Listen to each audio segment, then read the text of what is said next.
Hey guys, today we have a video that's not my idea by any means. I mean, this is a video that's been out in the fragrance community, but it is 4 fragrances that I've worn multiple days in a row.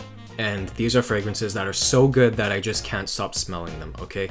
Yeah, again, not my idea, but this is just such a fun idea. I love it because it's so true. You know, there are certain fragrances that we love so much that we just, you know, they're almost like our signature scents. We want to consistently wear them and we don't even want to switch them out for other fragrances. So I know the feeling for sure because I've worn the same fragrance 4 days in a row. And let's start off with number 1. This is the one that I've worn, 3 days in a row, and it's my current scent of the day. And it is the Beast Dior Sauvage. Okay, what can I say about this, guys? It's an absolute people pleaser. It's it's fresh, it's spicy, it's invigorating, it's masculine, it's metallic, it's just beautiful. Here, let's waste a spray.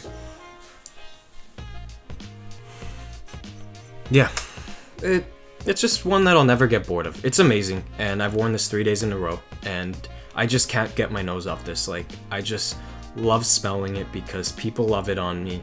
And I remember my dad was like, "What is that cologne that you're wearing? It smells so good." And it does. People love it. I love it. I can't stop smelling it. Okay, that's number 1. The number 2 spot is probably my favorite line in all of the perfumes. I absolutely love it. And I wish I could buy more from this line, but unfortunately, you know, being a college student and all, it's kind of tough to buy so many fragrances. I do still purchase. I'm just a bit toned back compared to when I was working, let's say full-time. I wish I could work full-time, but, you know, that's going to come after my degree, right? So here is the perfume that I'm talking about. It's Giorgio Armani's Acqua Di Gio Profondo. Yeah, this is a mineral citrus beauty. It's very unique. It takes the Acqua Di Gio DNA and makes it like watery. Not watery as in watered down, but it makes it, gives it a water sort of vibe, like a, mineral accord. You can definitely pick it up. And very smooth and soft citrus. It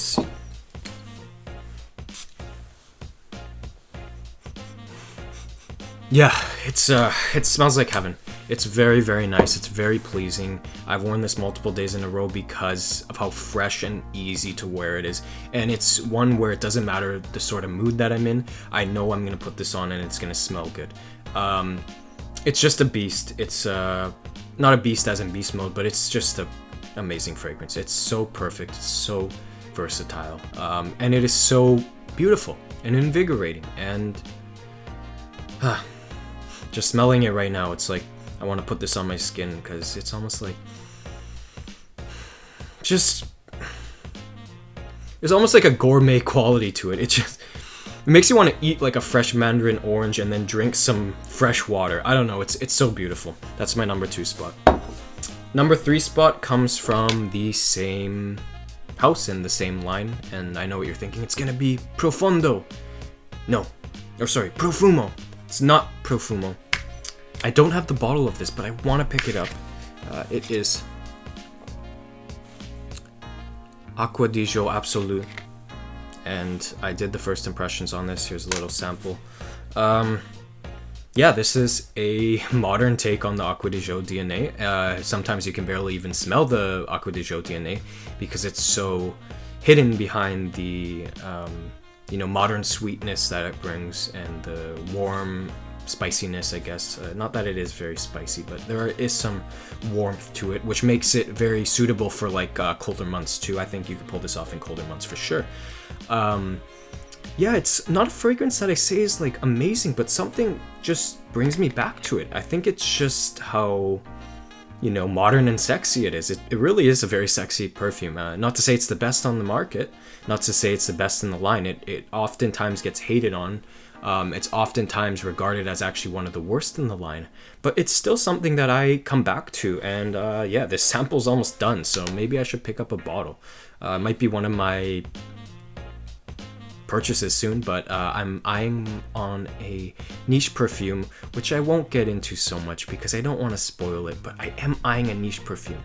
Speaking of niche perfumes, let's finish the list with my first niche purchase, and it is from the house of Joe Malone, and it is Oud and Bergamot. I'm not going to waste a spray with this one. This is very expensive. I picked this up in London at Harrods, and this perfume reminds me of London because in August I was in London and Croatia, and I bought this because I smelt it at Vancouver Airport. I said, this is an absolutely beautiful oud. I'm not really much into oud, but when I smelt this, it was like, this is a soft, inviting, citrus, almost like a cherry accord. I don't know why I pick up cherry here, but something reminds me of like the color red. But it is a very, very beautiful and soft and elegant oud that's unisex. I mean, some people can regard it maybe as a bit feminine.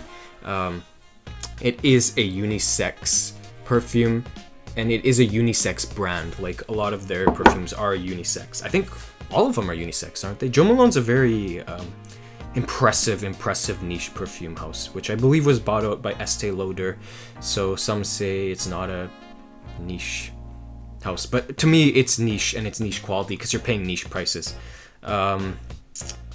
Yeah, it's a fragrance that I wore almost every single day in London, and it reminds me of the streets of London when I went to Knightsbridge or the Emirates, or when I was in Chelsea, or when I was at the London Eye. Everywhere.